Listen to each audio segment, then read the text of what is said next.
ఒకసారి. చెప్పు.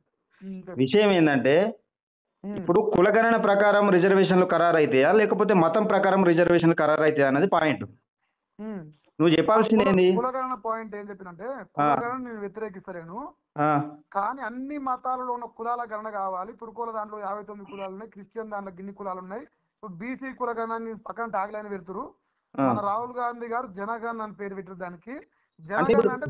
బీజేపీ ముస్లింలకు వ్యతిరేకం కదా. ఇప్పుడు మొన్న కులగణన జరిగితే నేను చెప్పేది వ్యతిరేకమా అనుకూలమా తర్వాత పాయింట్. నేను కులగణన పాయింట్ నువ్వు అడిగినావు, నన్ను చెప్పని తర్వాత నువ్వు సమాధానం చెప్పి తీసుకున్నావు. కులగణన పాయింట్ వరకు వస్తే నేను మత గణన చేసినా పర్లేదు, జనగణన చేసినా పర్లేదు. మతం అంటే ఆటోమేటిక్ అన్ని కులాలు వస్తాయి, అలా ఉన్న కులాలు. సేమ్ టైం ఇంకోటి కులగణన అంటే ఇదానా చెప్పండి. కులగణన అంటే హిందువుల్లో మాత్రమే కులాలు ఉన్నాయి అనుకోవడం మూర్ఖత్వము. క్రిస్టియన్స్ లో కులాలు ఉంటాయి, క్యాథలిక్స్ అని ఇట్లా క్రిస్టియన్స్ లో కులాలు ఉంటాయి, ప్లస్ ముస్లింస్ లో కులాలు ఉంటాయి. సో ఇంకోటి బౌద్ధులు జైన్లు కూడా 1% 1/2% ఉంటారు. సో అన్ని మతాలు దాంట్లో ఉన్న కులాలు, దాంట్లో ఉన్న జనాభా 4 ఫైనల్ ఏంది 4 కోట్ల తలకాయలు. ఇంతవరకు లెక్క తీస్తే 5 అంట, కానీ ఎంతసేపు బీసీల లెక్క తీసా, రెడ్డిల లెక్క తీసా, మాలమాదిగోళ్ళ లెక్క తీయను, తుర్కోళ్ళ లెక్కలు తీయను, క్రిస్టియన్ లెక్కలు తీయను అంటే ఇది ఎట్ట కులగణన అవుతుంది? ఇప్పుడు అన్న మీరు ఒక విషయం అన్న, మీరు గట్ల కదన్నా ఒక విషయం అన్న. సరే మీరు ఇవరకు చెప్పిన నేను విన్నా. ఇప్పుడు మీరు బీసీ కదా? నేను బీసీనే, యాదవ్. సరే యాదవ్ సోదరుని. ఇప్పుడు సోదరా, ఇప్పుడు రిజర్వేషన్లు ఎవరికి తక్కువ ఉన్నాయి? ఎస్సీ ఎస్టీకి రిజర్వేషన్లు తక్కువ ఉన్నాయా? ఎమ్మెల్యేల సీట్లు తక్కువ ఉన్నాయా అసెంబ్లీలా, లేకపోతే బీసీలకు తక్కువ ఉన్నాయా? ఇప్పుడు కాంగ్రెస్ పార్టీలో మేనిఫెస్టోలో ఏం పెట్టారా? నువ్వు కాంగ్రెస్ పార్టీ విషయం ఇచ్చిపెట్టే, కాంగ్రెస్ బీజేపీ అన్ని విషయం పక్కకెట్టు. నువ్వు చెప్పినావు కదా, నువ్వు పార్టీ ఇవ్వరాక నేను చెప్పినావు. నేను చెప్పి ఒక విషయం నేను చెప్పేదాకినే దాంట్లో ఇప్పుడు పాయింట్ కి నేను రిప్లై ఎలా పాయింట్ కాదు. నేను ఏమంటున్నా, నేను క్వశ్చన్ పూర్తిగా చేయని కదా. చెప్పు.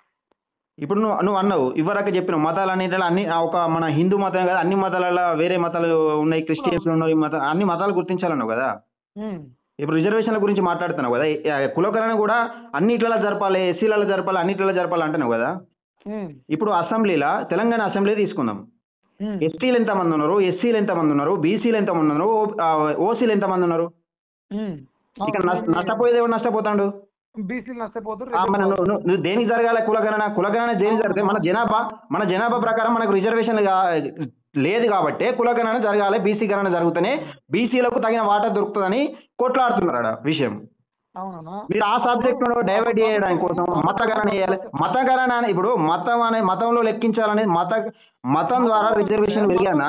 ఒకటి మీరు ఒకటి వినండి అన్న, మతం ద్వారా రిజర్వేషన్ పెరిగాయి. మతం అనేది నువ్వు దేవుణ్ణి నమ్ముతావు, నేను నమ్ముతా, భయంకరంగా నమ్ముతారు.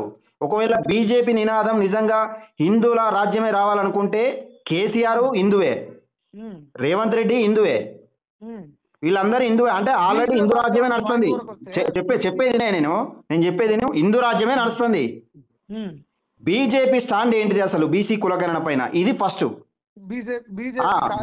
ఇది ఫస్ట్. నువ్వు ఒక కార్యకర్తగా నువ్వు అడగాల్సింది ఏంటంటే, నా యాదవ సోదరులు నష్టపోతున్నారు. నేను చెప్పేదేనా, నా యాదవ సోదరులు, నా బీసీ బిడ్డలు అసెంబ్లీలో తక్కువ జనాభా ఉన్నది, దీనిపైన బీజేపీ స్టాండ్ ఏంటి? నేను ఒక కార్యకర్తగా ప్రశ్నిస్తున్నా అని నువ్వు అడగాలి. నువ్వు అడగాలి. మతగణన ఇది ఎట్లా అంటే జనాలకు మతం ఓకే, నేను బహిరంగంగా ఎవ్వరైనా ప్రతి ఒక్కరు దేవుని పూజించడం అన్న, దేవుణ్ణి అడ్డం పెట్టుకున్న రాజకీయం చేస్తాడు విషయం. చెప్పు. ఇప్పుడు మీరు అన్నారు బీజేపీ స్టాండ్ ఏంటి, బీసీల రాజ్యమా అంటే హిందువుల రాజ్యం కాదు, హిందువే ఉంది కదా ఇలా ముఖ్యమంత్రి రేవంత్ రెడ్డి గారు అనే. మరి హిందువే కదా, కేసీఆర్ హిందువే కదా. ఇప్పుడు నువ్వేమంటున్నావు? ఫస్ట్ పాయింట్ ఏమన్నావు, బీసీలకు అన్యాయం జరుగుతుంది, బీసీలకే కదా తక్కువ అసెంబ్లీలు ఉన్నాయి అలా సీట్లు అని చెప్పి. మరి అదే కదా. మరి కాంగ్రెస్ పార్టీలో ఎంతమంది ఎమ్మెల్యేలు మరి రేడియోలు? కాంగ్రెస్ పార్టీ ఎంతమంది బీసీల టికెట్ ఇచ్చింది?